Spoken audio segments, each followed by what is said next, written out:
moi je suis un Algérien qui à un moment donné n'a pas trouvé son compte dans ce qu'on raconte et qui a décidé d'aller voir. Le gendre du général de Gaulle, qui est le général de Boissieu, qui, dans ses mémoires, à quelques mois avant de mourir, il dit des hauts dirigeants de l'État algérien, aujourd'hui encore, travaillent pour nous. Je ne vous dirai pas leur nom parce que ça porterait atteinte à leur sécurité aujourd'hui. En 1982, le chef de la DST, Roger Waibot, dans ses mémoires, il dit « L'essentiel de l'appareil de la Fédération de France, donc la résistance algérienne en France, nous la contrôlions. » Et en 1975, donc, quand il écrit ses mémoires, il dit que des hauts dirigeants algériens travaillent encore pour nous. Je ne peux pas vous donner leur nom parce que, à l'été 1991, la campagne électorale commence le 2 juin. Le 3 juin, Khalilzad envoie ses brigades, ses militaires pour semer, créer, simuler une guerre civile pour mettre fin au processus électoral. Donc, une fois que le processus démocratique a été stoppé, ils ont dit, bon, maintenant, on va organiser des élections présidentielles en décembre. On est en juin, en décembre, on va législative, pardon. C'est à ce moment-là que la Bible Khair, donc cet homme de l'ombre, devient ministre de l'Intérieur en charge de l'organisation de cette élection. Et pendant 6 mois, il n'a eu de cesse que d'éliminer toutes les forces démocratiques. Mais vraiment, il a laminé toute l'opposition démocratique et il a donné un élan aux islamistes. Il leur a offert des bus pour organiser des marches, etc. Et c'est lui qui a organisé l'élection de décembre 1991 sur laquelle tout le monde affirme que les islamistes l'avaient gagné. Qui est-ce qui annonce les résultats? La Bible Khair, qui est devenu ministre de l'Intérieur avant et qui a quitté ses fonctions de ministre de l'Intérieur juste après, uniquement pour faire gagner les islamistes à cette élection-là, pour justifier l'interruption du processus démocratique et pour faire intervenir l'armée. Les événements de 1988, si vous les prenez, la façon dont ils se sont déroulés, et puis les événements qui ont placé Napoléon III, le coup d'État de Napoléon III de décembre, les événements, le coup d'État, il s'est déroulé de la même façon. C'est-à-dire qu'on a éliminé, ils appliquaient un plan. Moi, je peux vous donner mon ticket qu'ils ont appris dans l'école de guerre de Paris, ces généraux déserteurs de l'armée française, et qu'ils l'ont appliqué. Et on a tiré sur la population de la même façon. C'est-à-dire que des gens, des badauds qui se promenaient dans la rue, lisaient le livre de François Maspero, L'honneur de Saint-Arnaud, c'est une merveille. Voilà, donc les Algériens, après 1971, la dernière grande révolte 1971, ça coïncide avec la Commune de Paris d'ailleurs, était totalement laminée et il lui a fallu 50 ans pour se réveiller. Et à partir de 1920, les mouvements nationaux ont commencé à éclore. La révolution est maintenant, depuis l'indépendance, massacre, éradication, et la population aujourd'hui est dans un état, mais démolition absolue. Et ça explique partiellement que l'Algérie, qui est le pays le plus frondeur de la Méditerranée, se retrouve aujourd'hui étrangement silencieux. De Gaulle, son parti était pris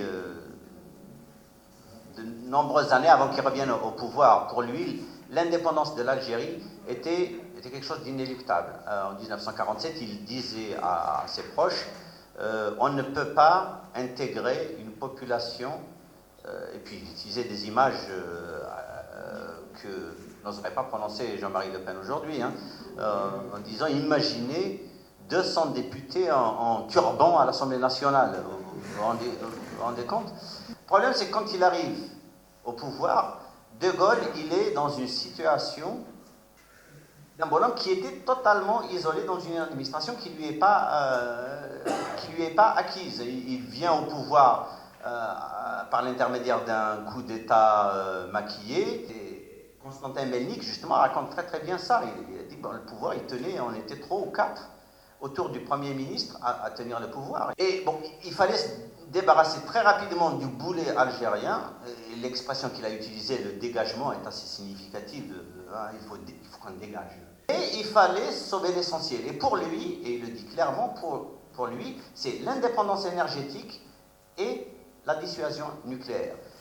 Des accords d'Évian qui ont consacré l'indépendance de l'Algérie, qui sont une aberration historique, hein, je veux dire. C'est une rupture constitutionnelle terrible. Et c'était une indépendance, du point de vue français, anticonstitutionnelle. Aucun des volets officiels des accords d'Évian n'a été respecté. Il y a 2 volets qui ont été respectés.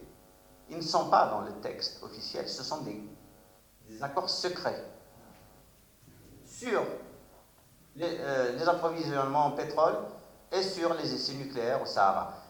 Jusqu'en 1978, la France continue à faire des essais chimiques dans le Sahara algérien, dans la région de Tindouf, dirigée par, devinez qui? Khaled Nazar. Je ne voudrais pas trahir la pensée de Mohamed Benchikou, mais qui avait présenté son livre ici.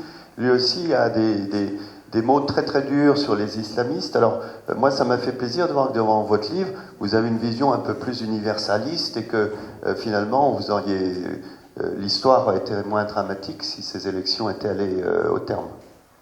Ces élections qui sont censées avoir remporté quasiment au premier tour, ils avaient eu moins de voix que l'année auparavant dans les élections municipales. Donc voilà, je vous dis, celui qui déclame les résultats et qui est chargé de compter les voix, c'est la Bible Khair. Celui dont l'objectif est de faire que on provoque cette panique généralisée pour après justifier qu'on mette fin à cette dérive vers la barbarie. Mohamed Benchikou est bien gentil, moi j'ai lu son livre. Hein. J'ai retiré une phrase après tout ce qui s'est passé. Il faut voir ce qu'écrivait Benchikou durant les années... plus éradicateur que Benchikou durant les années 90. Vous mourrez. Hein.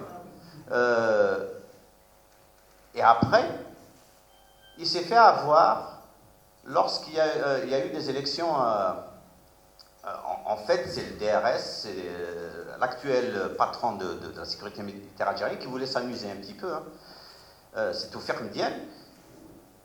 Il ne fallait pas que. Comment il s'appelle Zambi, là, au pouvoir Bouteflika. Il ne fallait pas qu'il soit seul au. Il ne fallait pas qu'il soit seul à se présenter, donc il lui fallait un challenger crédible. Et donc, qu'est-ce qu'il a fait? Il a fait croire à tout le monde que Ben Flis allait remporter les élections contre Bouteflika. Et beaucoup de gens y ont cru, dont Benchikou. Et une autre personne qui s'est fait complètement embobiner, c'est Florence Boger, la spécialiste du Maghreb au monde. Hein, qui décrivait l'Eldorado en Algérie, Ben Flis va gagner, etc. Et puis Ben Flis, il a eu, je crois, 3%, et Bouteflika, 99%. Et donc, dans le livre de Benchikou, qui avait à ce moment-là tiré à boulet rouge sur ce système, dès que Bouteflika a été élu, il s'est retrouvé en prison, on a démantelé son journal. Ils ont dit, hein, dans le matin à l'époque, des choses très très courageuses. Hein. Ils ont par exemple décrit la répression des gendarmes dans les Aurès, les événements des Aurès, où Benchikou a dit des choses très courageuses. Il a dit que la gendarmerie avait pratiqué des actes que même l'armée française, au pire de son action, n'avait jamais osé. Hein, aller sodomiser des enfants devant leurs parents, violer, prendre des familles et violer tout le monde comme ça. le fils devant la mère, etc. Et donc, il s'est retrouvé en prison, il a eu largement le temps de réfléchir, il fait un mea culpa un petit peu... Et puis, sa solution dans son livre, c'est de dire il faut que l'armée revienne pour nous débarrasser de Bouteflika. Il y a un film donc, qui a été vu quand même par 2 millions de personnes en France. Quelle information vous pouvez apporter sur la suite du film? Parce que le film est consacré avant leur assassinat, les moines de Tibérine, sur qu'est-ce qui s'est passé exactement à ce moment-là.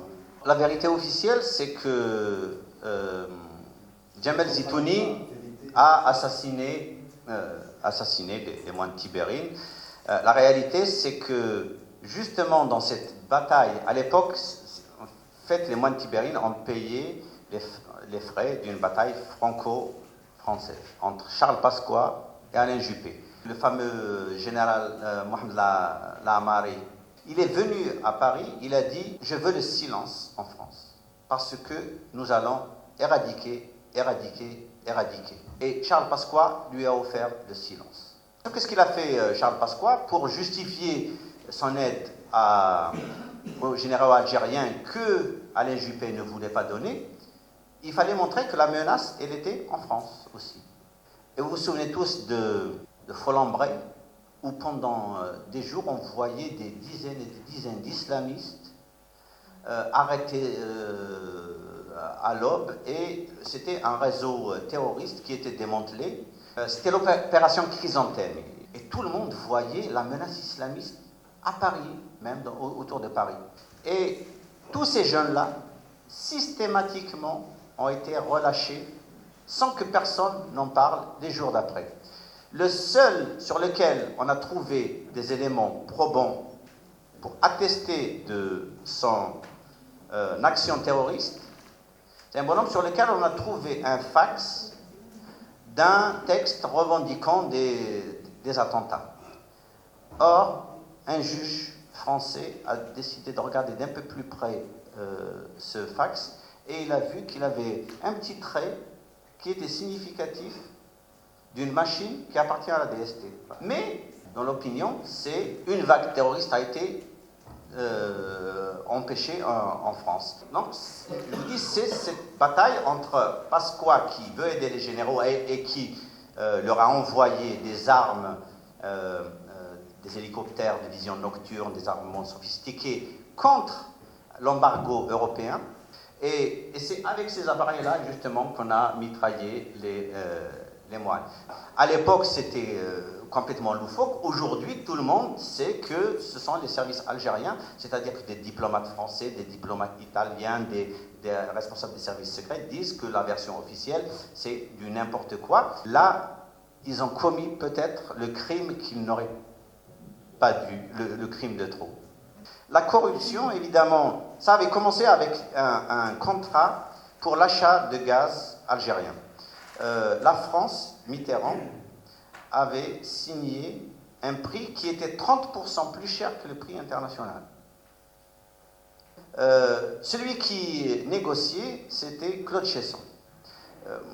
Là, du coup, c'est moi qui ai discuté avec un bonhomme qui raconte...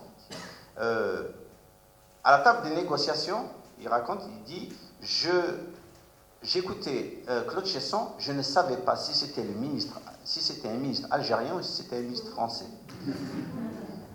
On l'avait mis à l'époque sur le compte de l'aide économique pour un pays qui doit sortir du sous-développement.